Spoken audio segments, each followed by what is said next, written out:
911, where's your emergency? I was one of the ones going down and getting the other people out, and my truck is now taking on water. The lake is up all around us, up to the windows of our basement.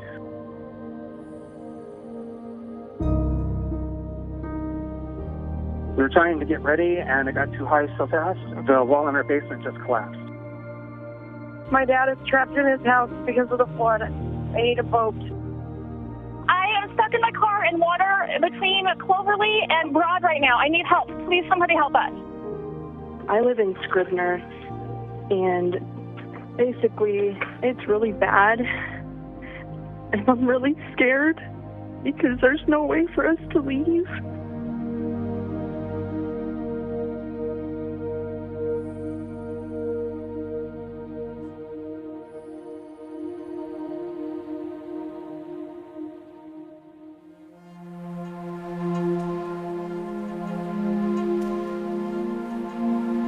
She can be a great friend, she can be a great enemy. But it's the Missouri River, and I still love it. The one thing that you learn is that Mother Nature is Mother Nature. And when she decides to do her thing, she's going to do it with you or without you. After that day, water and fire scare me because you can't control them. It was terrifying. It's like survival is every day. At that time, there really wasn't a lot we could do, but just wait and see. Governor Pete Ricketts issues an emergency declaration tonight with historic flooding possible across the state. Good evening, I'm Rob McCartney. I'm Julie Cornell. First responders want you to prepare, plan, and evacuate if needed. I do remember that Nebraska had put out a statewide emergency beginning of the week, and we're thinking, why? You know, is this going to be really as bad as everybody thinks it's going to be? We knew this was going to be a serious storm, and the idea is to get people prepared for it, make them aware that this is going to be coming, and for them really not to travel if they don't have to. You know, obviously we had no idea that it was going to lead to the most widespread flooding we've ever seen in our state's history. Well, the thing about that winter of 2018-2019, it was a really rough winter. It was a cold winter. It was a snowy winter. That is the 7th snowiest winter in the history of Omaha, Nebraska. But this says a lot. You won't find a snowier winter than that one for about 35 years prior to 2018-2019. So, I mean, it ranks up there as one of the snowiest ever.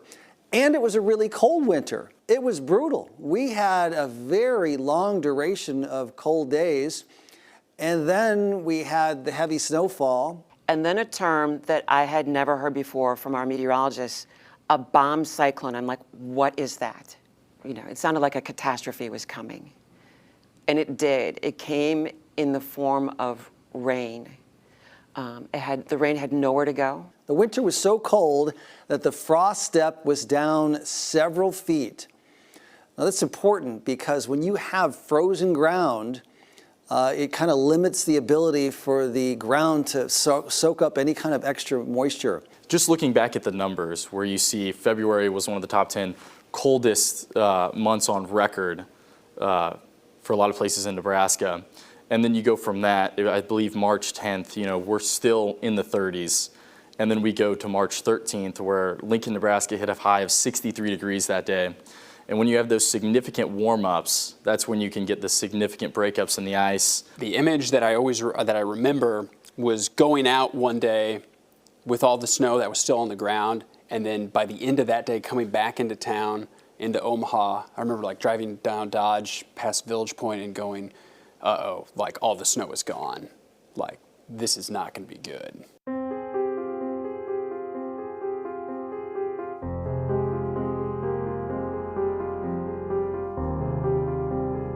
The high water and winter storm to our west still has most Nebraska roads shut down tonight.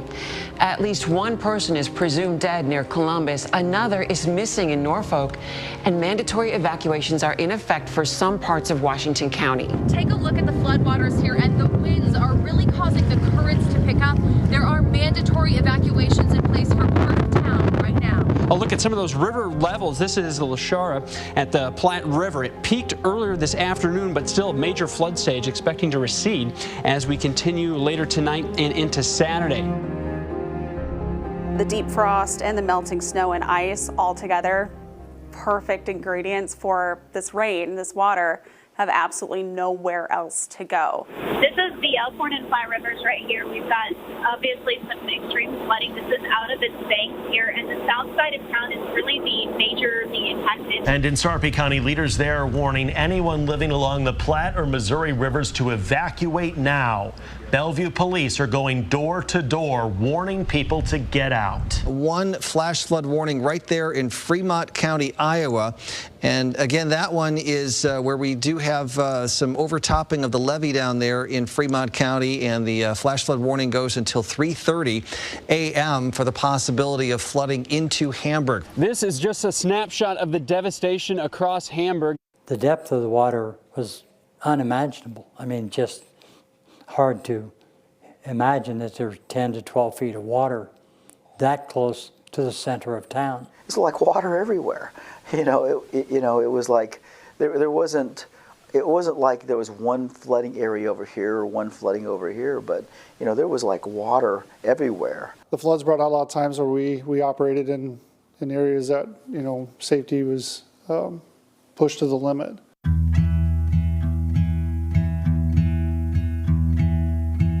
So many people are going through probably one of the worst experiences of their life, but their neighbors are helping neighbors. There's a sense of community coming around this devastation that, we're going to be okay, we're going to get through this together. All the people we met who were out of their homes for months, and they weren't expecting to be out of their homes for months either. And in spite of the displacement, the emotional strain, the cost, they managed to maintain a positive attitude that surprised me. Looking back at what we went through and what the state went through and what Iowa went through, it's remarkable. We came out on the other side of it, right? You could probably live here your whole life and never see anything like that again. This was a truly rare event.